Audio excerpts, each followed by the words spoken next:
Aujourd'hui, je voudrais vous parler de ce verset dans le Notre Père, la fin du Notre Père, qui nous parle du règne, de la puissance et de la gloire de Dieu.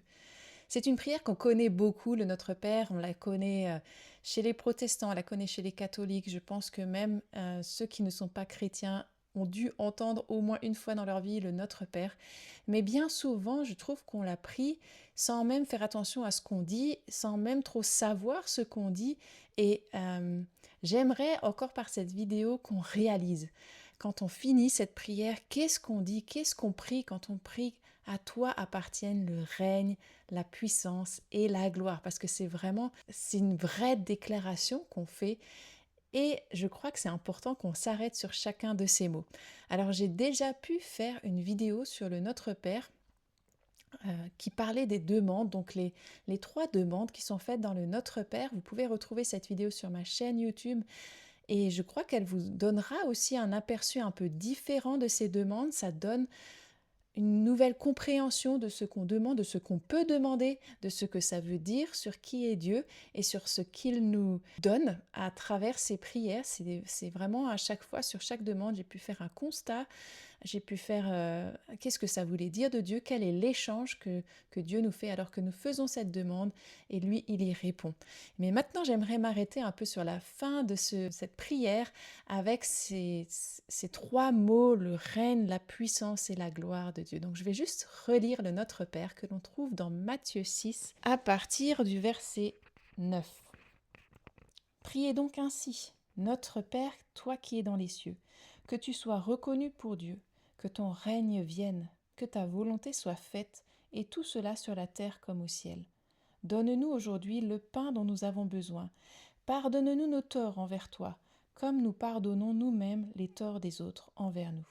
Garde-nous de céder à la tentation et surtout délivre-nous du diable, car à toi appartiennent le règne et la puissance et la gloire à jamais. Amen. Alors vous aurez peut-être remarqué en lisant le Notre Père dans cette version dans Matthieu, puisqu'on trouve une partie beaucoup plus courte dans Luc du Notre Père, mais dans celle de Matthieu, on trouve ce verset final et il est comme entre parenthèses. Ce qui signifie qu'on ne trouve pas ce verset dans plusieurs manuscrits.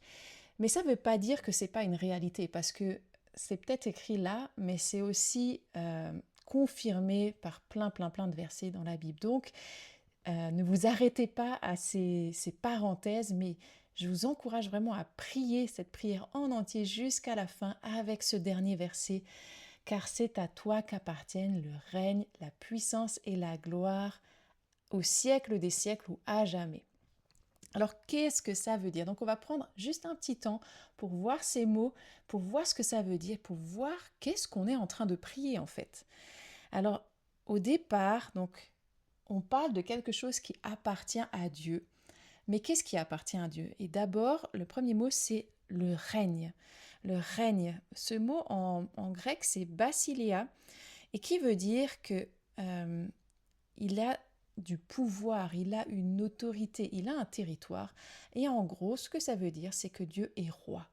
Dieu est roi, il règne, donc il gouverne son royaume, et son royaume, il est des cieux.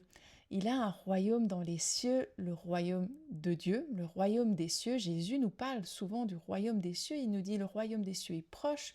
Quand Jésus est mort, le royaume des cieux est là. Il est déjà sur terre et c'est Dieu qui règne dans ce royaume. C'est un territoire où il est le roi et il donnera même ce règne à Jésus. Mais on verra ça plus tard. Donc, quand je prie, à toi appartienne le règne. C'est à toi appartient toute chose. Tu es roi de toute chose. Tu as le pouvoir absolu. Tu as l'autorité. Tu as l'autorité au-dessus de tout. Tu domines. C'est ça qu'on dit.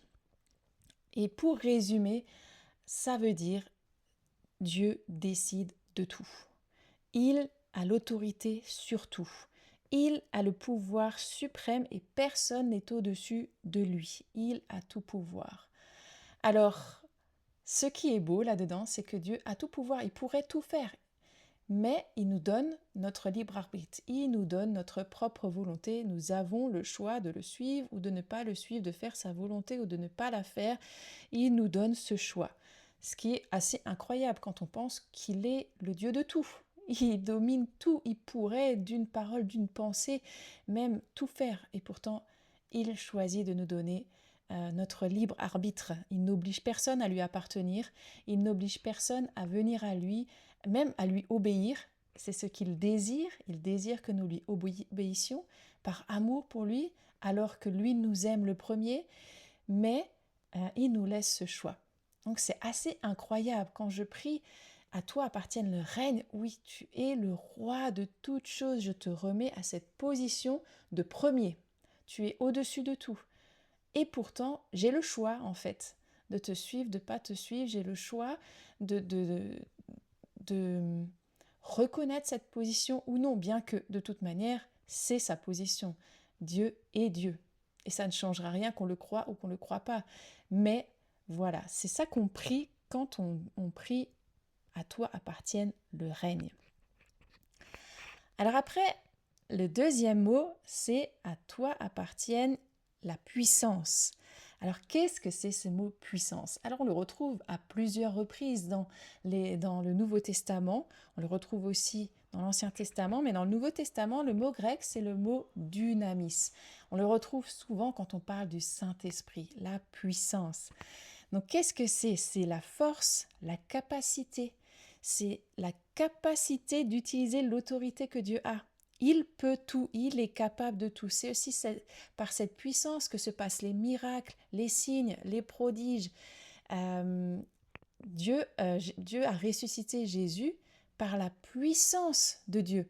Donc c'est ça aussi qu'il a ressuscité, cette puissance. Vous voyez, ce pouvoir. Donc, non, on a vu au début, le règne nous dit que Dieu a autorité sur toute chose, il a le pouvoir suprême, il peut décider de tout. Et la deuxième des choses, c'est qu'il a la capacité de tout faire. Non seulement il peut tout décider, mais il a tout pouvoir pour le faire, toute puissance pour le faire. Rien ne lui est impossible. Rien ne lui est impossible. Donc, autorité sur toute chose, mais la capacité de l'utiliser et d'appuyer cette autorité, il en a les moyens. Il est le Dieu de tous les possibles. Donc quand on prie, à toi appartiennent le règne et la puissance, on prie, mais tu es le Dieu au-dessus de tout, qui est capable de tout. Donc quand je te fais ces demandes, quand je prie que ta volonté soit faite, quand je te demande de prendre soin de moi, de m'aider à pardonner les autres et de me pardonner, de me garder de la tentation, je sais que tu es capable de le faire. Je sais que c'est toi seul qui peux le faire et que tu es capable de le faire. C'est ça qu'on dit. Et puis enfin, la gloire de Dieu. À lui appartient la gloire. Ici, le mot utilisé, c'est le mot doxa. On parle souvent de la gloire de Dieu, mais je trouve que ce n'est pas toujours un concept qu'on comprend. Ah, je glorifie Dieu, toute gloire à toi, toute gloire te revienne, mais qu'est-ce que ça veut dire en vrai? La gloire, c'est l'honneur. Tout est pour Dieu. Il mérite tout. Il a la majesté. Mais il y a aussi une notion de jugement là-dedans, dans la gloire, dans ce mot doxa. La majesté, la magnificence, l'excellence, c'est l'état le plus élevé. Ça regroupe un peu toutes le règne et la puissance. Tout est pour lui, tout revient à lui.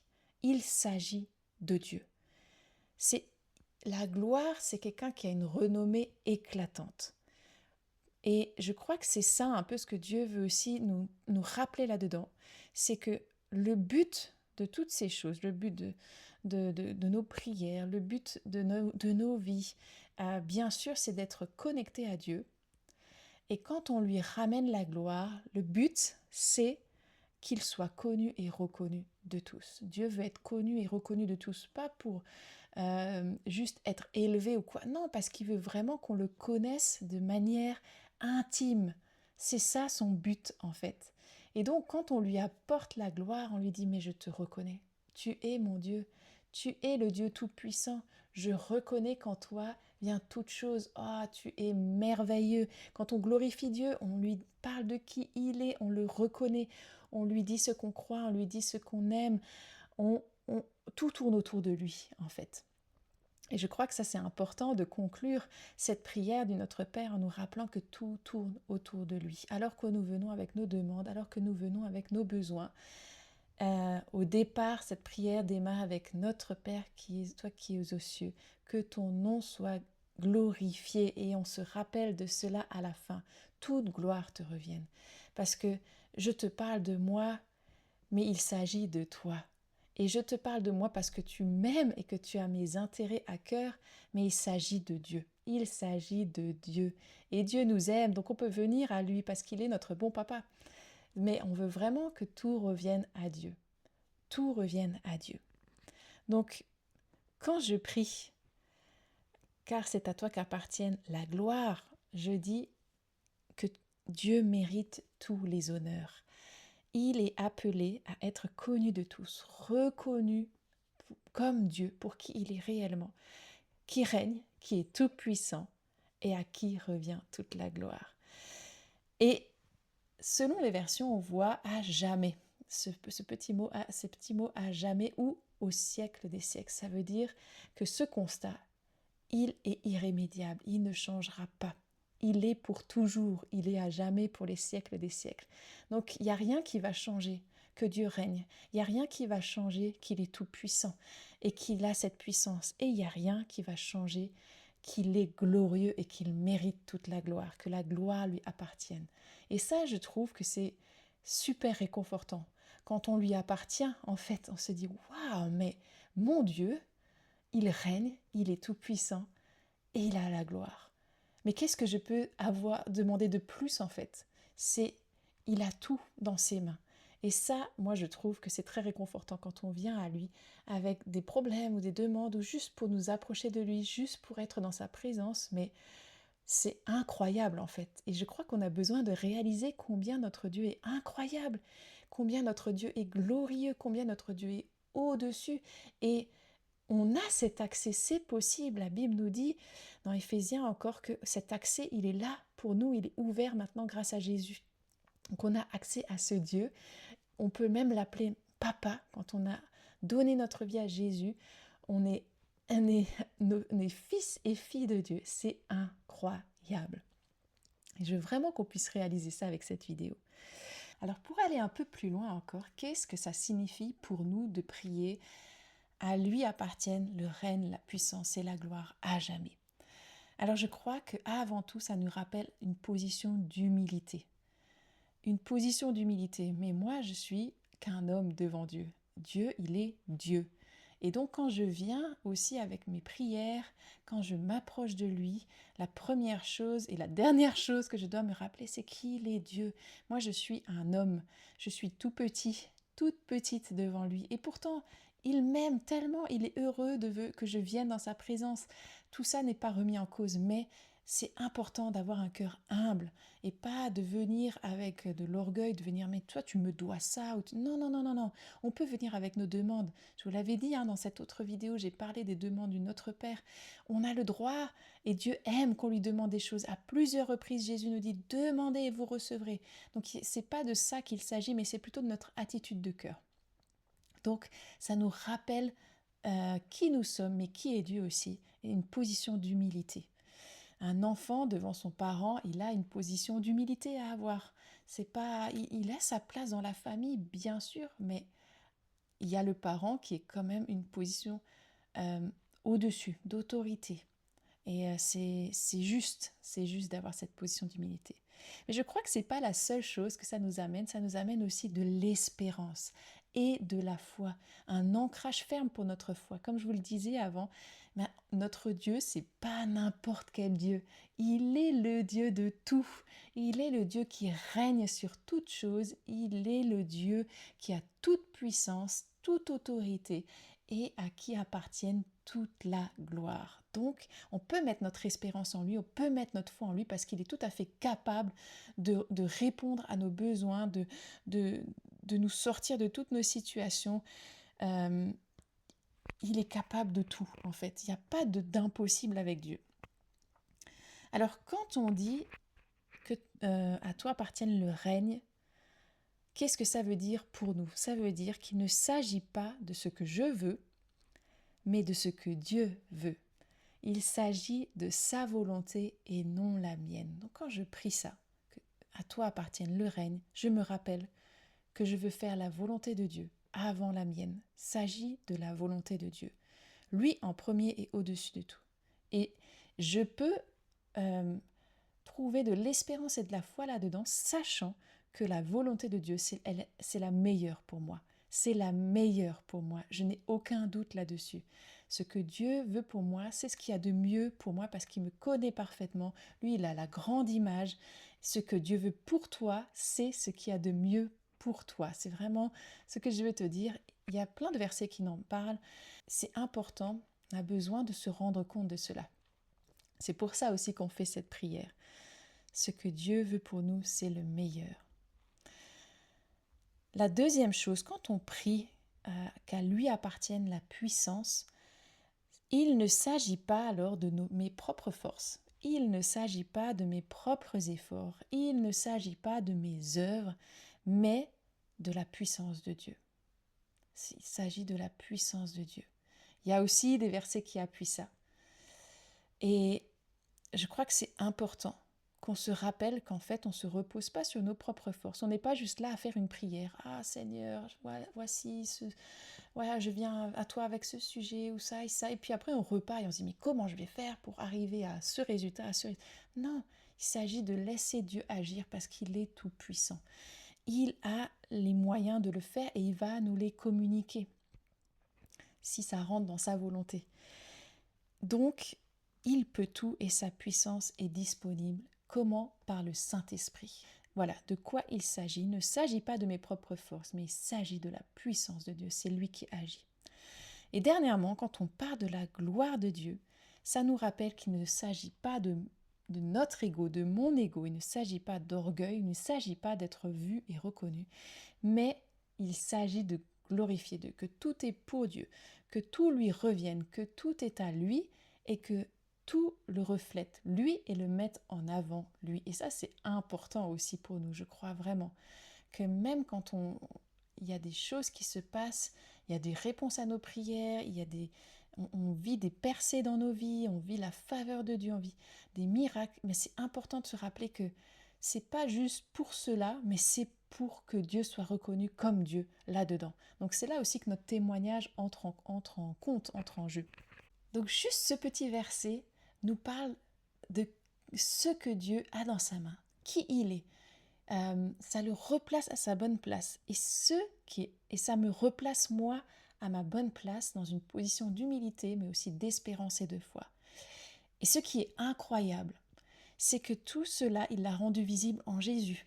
On l'a vu, il lui donne son règne, il lui donne sa puissance par le Saint-Esprit, il lui donne sa gloire. On l'a vu, c'est dit et redit dans la parole. Et tout cela aussi par l'Esprit de Dieu, l'Esprit Saint, qui vit maintenant en nous. Et c'est ça qui est encore plus fou, c'est que non seulement c'est visible en Jésus, mais Dieu, dans son grand amour, dans sa grâce, dans sa bonté, dans sa miséricorde, veut nous rendre participants à tout ça. Il veut partager tout ça. Ça ne veut pas dire que nous prenons une place supérieure à lui, jamais, mais il ne veut pas garder tout ça juste pour lui. Il veut nous rendre participants à son royaume, pas juste comme des citoyens, mais comme des enfants de Dieu, comme des princes et des princesses. C'est incroyable. Donc quand on parle de règne, on a ce verset incroyable dans 2 Timothée 2,12 qui nous dit « Si nous persévérons, nous régnerons aussi avec lui ». C'est incroyable. Ça veut dire que non seulement Dieu règne, mais il veut nous partager ce règne, alors à une certaine mesure bien sûr, avec nous. C'est fou. Dans Apocalypse, on le voit aussi, qu'il y aura un temps, nous régnerons, nous jugerons, nous serons assis sur des trônes. C'est fou en fait quand on y pense. Il y a cet autre verset qui nous parle aussi que nous sommes ses ambassadeurs. Nous sommes les ambassadeurs de Dieu sur terre. Nous avons donc cette autorité déléguée, cette autorité que Dieu a donnée à Jésus, Jésus a repris à Satan quand il est mort et ressuscité à la croix, et que Jésus nous délègue, nous donne en retour pour régner sur cette terre, pour régner dans le sens apporter la volonté de Dieu sur cette terre. C'est pour ça qu'il nous dit allez, faites de tous des disciples, prêchez l'évangile, guérissez les malades, chassez les démons. Ça, c'est avec l'autorité déléguée de Jésus qu'on peut le faire. Donc c'est fou, il nous partage en quelque sorte son règne sur la terre. Ça ne s'arrête pas là, parce que la puissance aussi, il nous la partage. Il y a ce verset dans Acte 1, verset 8 qui nous dit « Mais vous recevrez une puissance ». Donc on la reçoit. Elle est aussi pour nous. Le Saint-Esprit survenant sur vous, et vous serez mes témoins à Jérusalem, dans toute la Judée, dans la Samarie et jusqu'aux extrémités de la terre. Donc cette puissance, il nous la partage aussi avec son Saint-Esprit. Il y a un but, bien sûr. Le but, c'est pas juste de faire ce qu'on veut. Non, non, non, c'est pas comme ça. C'est pour faire la volonté de Dieu, c'est pour être ses témoins, c'est pour apporter le royaume de Dieu sur cette terre, avec, comme je vous le disais, ben voilà, le témoignage, l'évangélisation, mais aussi les signes, les miracles, les prodiges qui apportent le royaume de Dieu. C'est pour ça qu'on a cette puissance, c'est pour montrer qui est Dieu, que Dieu est là, qu'il nous aime, qu'il aime les autres et qu'il veut aussi les faire entrer dans son royaume. C'est aussi pour libérer son royaume à lui, parce qu'il y a besoin encore de délivrance, de guérison, de libération aussi au milieu des chrétiens. Donc c'est aussi pour nous, en tant que chrétiens, que cette puissance est là.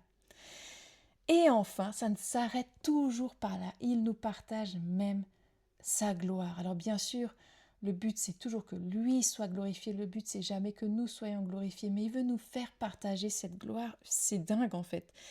Et on voit ça dans ce verset, dans Jean 17, versets 22 à 23, qui nous dit c'est Jésus qui parle, « Je leur ai donné la gloire que tu m'as donnée, afin qu'ils soient un comme nous sommes un, moi en eux et toi en moi, afin qu'ils soient parfaitement un et que le monde connaisse que tu m'as envoyé et que tu les as aimés comme tu m'as aimé. » Il y a cette portion de gloire qui nous transforme, comme dans ce verset où on dit « Nous sommes transformés de gloire en gloire par le reflet de la gloire de Dieu en nous. » Et c'est incroyable en fait.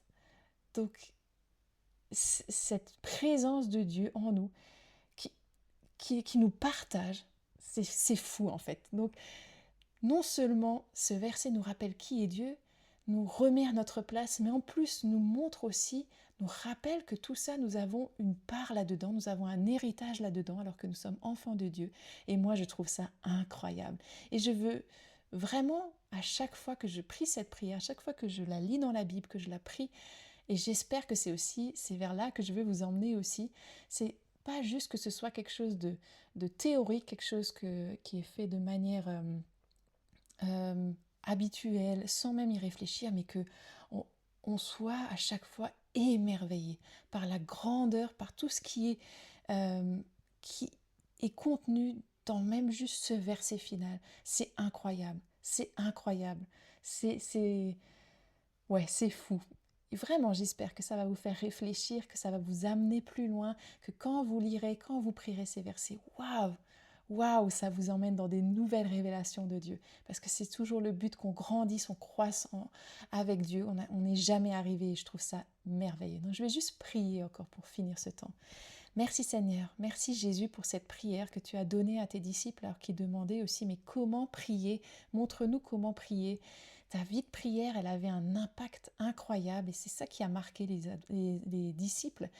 Et je prie maintenant aussi que cette prière que l'on fait, mais pas que, mais quand on prie le Notre Père, on réalise Seigneur, non seulement qui tu es, ce règne, cette puissance, cette gloire qui t'appartient, on réalise aussi que nous sommes tout petits face à toi, humbles, que nous soyons humbles, rends-nous humbles Seigneur, ouais, fais tomber l'orgueil, fais tomber nos égos, alors que nous sommes devant toi, alors que nous entrons dans ta présence, dans la prière, alors que nous te cherchons, alors que nous venons avec des demandes peut-être, avec des besoins. Merci de nous rappeler qui tu es. Merci aussi pour cette espérance et cette foi que tu nous donnes à travers ces constats que tu es le Dieu Tout-Puissant qui règne et à qui appartienne toute la gloire. Et Seigneur, merci pour ce mystère, cette grâce, cette bonté qui se voit aussi dans le fait que tu nous partages cela. À une certaine mesure, bien sûr, mais tu nous le partages parce que tu es un Dieu généreux, un Dieu bon, un Dieu de grâce et de miséricorde, qui nous aime à un tel point. C'est incroyable, cet amour est incroyable. Que cet amour vienne encore nous épater, nous étonner, nous émerveiller aujourd'hui. Donne-nous cette nouvelle révélation de ton amour. Merci Seigneur. Merci parce que tu es le Dieu qui règne. À toi appartient le règne, la gloire et la puissance à tout jamais. Amen. Au nom de Jésus. Amen.